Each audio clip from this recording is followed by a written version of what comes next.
Hello, fellow adventurers, and welcome to the first episode of Word Safari. My name is Dr. Luke Gorton, and I'm going to be your tour guide as we take an adventure through a whole bunch of different great connections in the words that you know and love and use every day. There's so much interesting stuff to look at, and I hope that you get a lot of interesting material out of this YouTube channel. We're going to start with our first excursion in the beginning. What does that mean by in the beginning? Well, we're going to look at a family of words that all have arch or arc in them. There are a lot of these words, and you may never have thought of putting them together before, but that's what we are going to do today. You can probably brainstorm a whole bunch of them right now. So, for instance, there's the word archaic. There's the word archangel. There's the word monarch. There's the word arch-nemesis. And there's the word archery. Those are just 5 to start you out, but we're going to be looking at a whole bunch more as we go through this family today.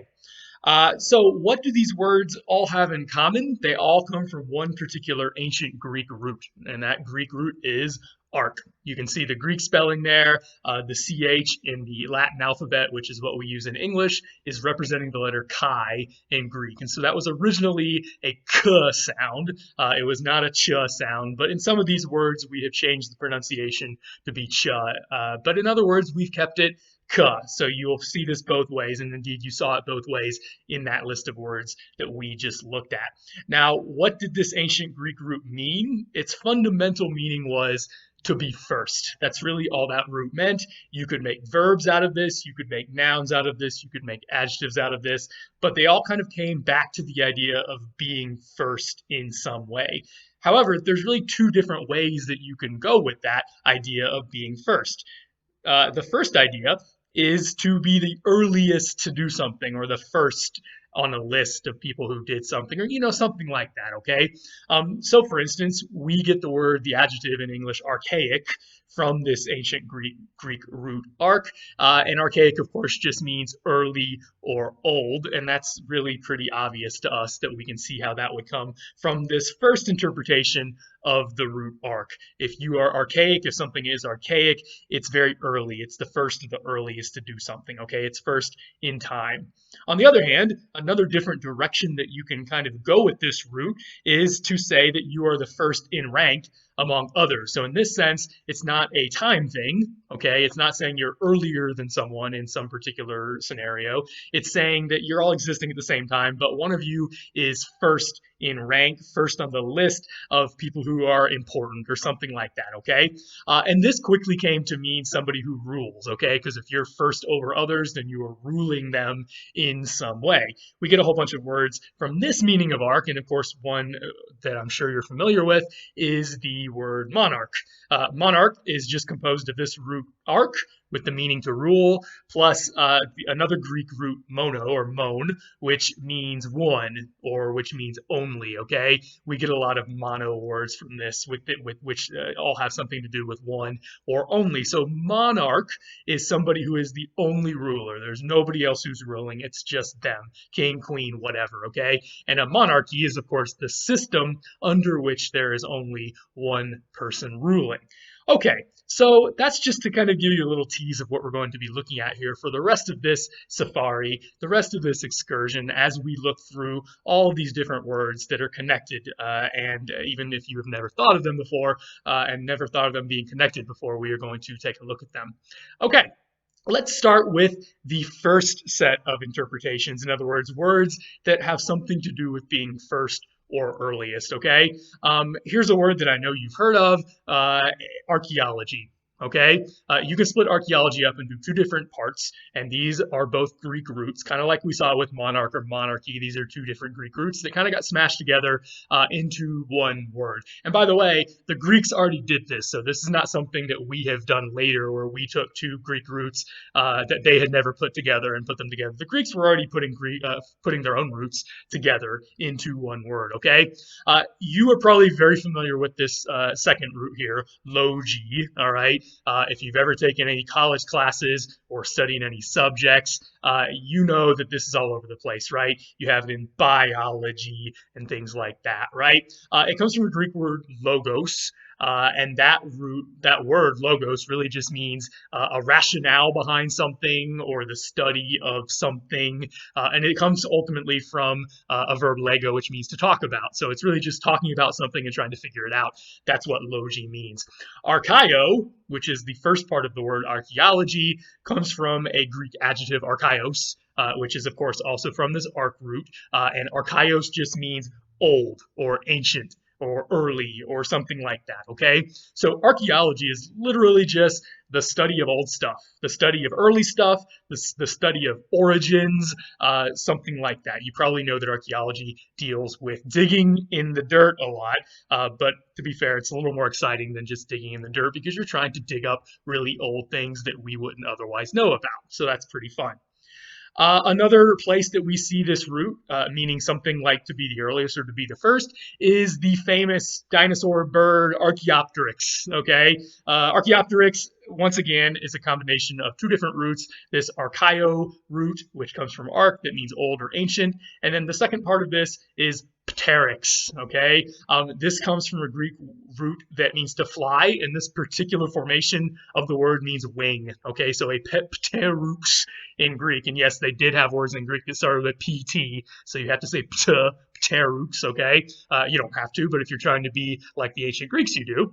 So pteryx is a word in ancient Greek that means wing, and so Archaeopteryx is a great ancient Greek formation that they never made up because they didn't know about this creature, but we made this up, okay? We recently made this up when we found the fossils that led us to believe that this creature once existed. And it was named Archaeopteryx by scientists because they believed that it was a very early creature with wings, or maybe even the first creature with wings, okay? At least wings like this that would ultimately become the wings of a bird. By the way, in case you're wondering, all of the dinosaur names have something to do with Greek, okay? They all come from Greek roots. Actually, the word dinosaur comes from two Greek roots. So maybe that will be another safari that we do on another episode where we look through all the different dinosaur names and talk about what they mean. But here's one to get you started. Archaeopteryx, old wing, ancient wing, early wing, something like that.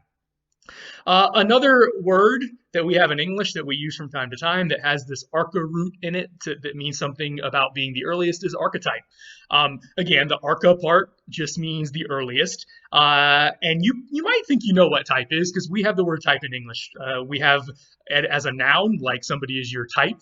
We have it as a verb, like you're going to type something on the computer, and you may never have really thought what the connection is between those two. But believe it or not, there is a connection because both of those types, the noun and the verb, and the type in archetype, all go back to the ancient Greek root tupto, okay, which is where we get all of these type words from. What did that word mean in Greek? It meant to hit or to strike into some kind of shape or something like that, okay? The idea was that when you were fashioning something out of metal or another solid object, like say a statue or something, you would have to beat the metal into shape. You would hit it into whatever shape you wanted, and then it would be beaten into that shape, okay? That's the idea. Think also of coinage, all right? When, even to the modern day, when a nation or a government or somebody makes coins, how do they do it? They take a piece of metal and they beat it. They hit it with a die or something like that that causes the metal to take that particular shape, okay? So that's the idea behind a type. A particular type is a particular object or item, or in my example earlier, a person, if someone is your type, a particular something that is of a particular shape. Okay, and again, the original idea was that it was beaten into that shape by the creator of that shape, but that doesn't necessarily apply anymore, but that's what the etymology is, okay? You can still see the idea of beating when we talk about typing. When you hit the letters on a keyboard, you're typing them, you're hitting them, you're beating them. It sounds violent, but that's what you're doing, right? If you've ever seen an old school typewriter, the reason that got that name in the first place is because when you hit the button, not only are you hitting the button, but then something flies forward with that shape, the shape of the letter you hit, onto the piece of paper and literally physically hits it, okay? So a typewriter is literally a thing you use to write that beats letters onto a piece of paper or something like that, okay? So going back to the word we have here on the screen, an archetype is literally the earliest form of something. It's the earliest one struck. If we're talking about coinage, it's the very first coin you make of a particular sort of coin. That's literally what an archetype is. And then you pattern all of the rest of the coins off of that first coin that you made. So you can kind of see how that makes sense. It's the first one struck, the first coin struck. All right. We use this word archetype a lot in mythology and literary criticism because long ago people noticed that there were certain patterns of stories and certain characters and character types, there's that word type again, that keep coming up time after time after time in story after story after story from cultures all around the world. So we know they didn't borrow these ideas from each other, because if the same sort of character and the same sort of story comes up in North America from 1,000 years ago and China and Europe all from thousands of years ago, they weren't stealing these ideas from each other. They all came up with them independently, but they all came up with similar ideas independently. These are what we call archetypes. They are original ideas that are kind of just seemingly there in the foundation of the human psyche. It doesn't matter what culture or ethnicity you come from. These recur over and over again in the stories of the world. And that's essentially what an archetype is, okay? You can see that somebody has made a picture of archetypes in Lord of the Rings. And so here, this kind of gives you an idea of how the idea of archetypes works, all right? Let's move on to words that have something to do with ruling that come from this root arc, okay? And there are a lot of these, so I'm not going to go through all of them, but we'll go through a sample of a few of them, okay? One of them is matriarchy. The archy part means rule by somebody, and then the first part, matri, comes from the Greek word mater, which means mother, okay? Yes, it's also the Latin word mother if you know any Latin, and it's connected to words in the Romance languages that descended from Latin that also mean mother, like madre in Spanish, right? So matriarchy literally just means rule by mothers. In other words, rule by older established women in the clan or in the country or something like that. And that's the original meaning of matriarchy. Of course, you probably can guess or already know that the mirror opposite of this is patriarchy, right? Which literally means rule by fathers, but also really means rule by older men, older socially established men in a particular clan, society, or whatever.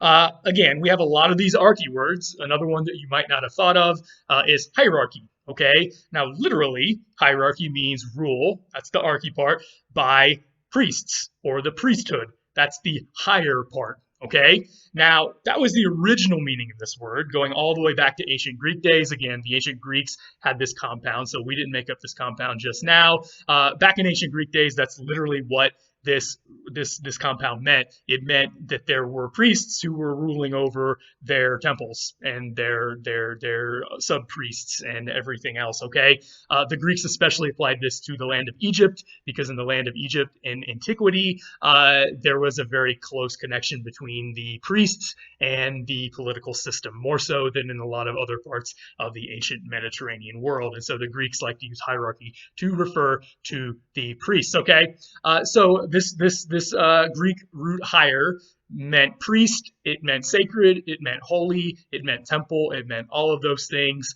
And we also get another word that starts with higher. Can anyone guess what this is that I'm about to say? Also has to do with Egypt, and that is hieroglyph. Hieroglyphs are literally just sacred carvings, because glyph means carving, and again, higher means sacred or something to do with the priests, okay? So only the priests would be educated to be able to read and write hieroglyphs, and so when the Greeks found out about them, they called them the sacred carvings, the sacred writings, the priestly writings, something like that, okay?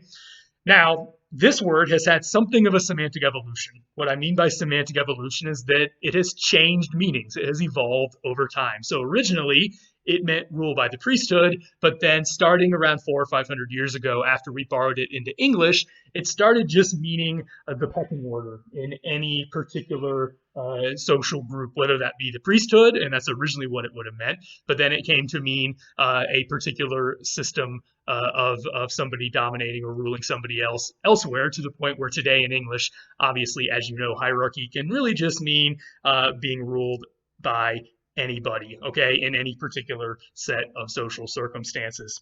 Let's look at another word for to rule, oligarchy, okay. Once again, we have archy at the end that means rule by somebody, and then olig comes from a Greek root that means a few, Okay, so an oligarchy is literally just rule by a relatively small number of people. It's not a monarchy because it's not ruled by one person, but it's an oligarchy because it's just being ruled by a few people. Okay, if there's some kind of central committee or politburo, like you can see here from Soviet days in your picture, or something like that, then what you have is essentially an oligarchy. And then we have to say something about anarchy before leaving this particular subject because it fits right in, right? Anarchy means without rule, without any kind of government or rule at all. So again, we have the archy part that means rule, and then this prefix, this an prefix, goes all the way back to Greek, and it was an easy way in Greek of just saying not, or the opposite of something. It shows up as an if it's before a vowel, like the vowel a in archy, but it shows up as a if it's before a consonant. So this is the same a that you get in asymptomatic or atheist or something like that. Those all mean not having symptoms or not theistic, which means you don't believe in a god or something like that. All right.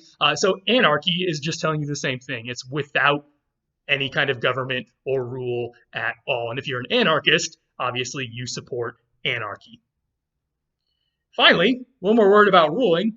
Archives. You might not have made the connection, but archives goes back to an ancient Greek word archaeon, which was literally just a government building. Okay, that's all that word meant. It has the root arch because the government would, of course, be ruling. Okay, that's what governments do. And so an archaeon would be a place that the government would keep things, records pertaining to the government. Okay, most of the record keepers in the ancient Mediterranean world were governments of one kind or another because they were motivated to make sure everybody paid their taxes and gave them what they thought they were owed. And so that's the origin of archives, essentially. Okay, it's governments keeping tax records. And so while today archives do not have to be connected with any government, originally they were government buildings where rulers would keep track on all of their citizens and what they owed them, essentially.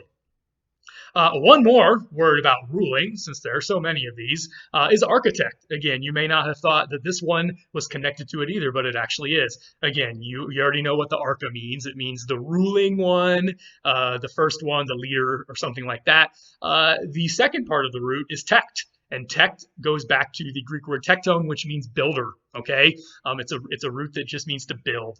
This is also a compound that goes back to ancient Greek days. And in ancient Greece, the architect would literally be what we would probably call the foreman on a construction project. He would be the one who literally would be the chief builder. Okay, he would go out there and make sure that everything was being built to the specifications that it was supposed to be built to.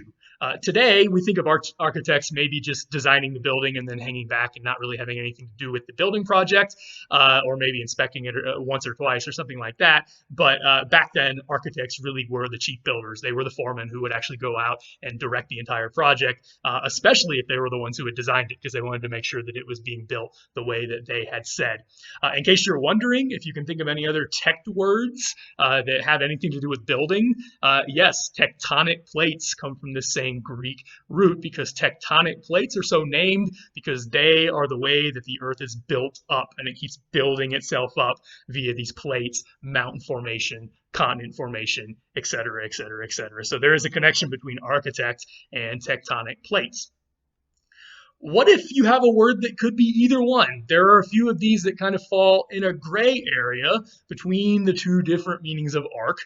Does it mean to be the earliest or does it mean to rule? Well, you decide, because this could really be either one. If you have someone like an arch enemy, or thinking back to our list at the beginning, an arch-nemesis, you could actually take this either way, and I think they're both perfectly legitimate. If you have an arch enemy, it could be the ruling enemy. He is the enemy to rule all enemies. He's the worst one you have.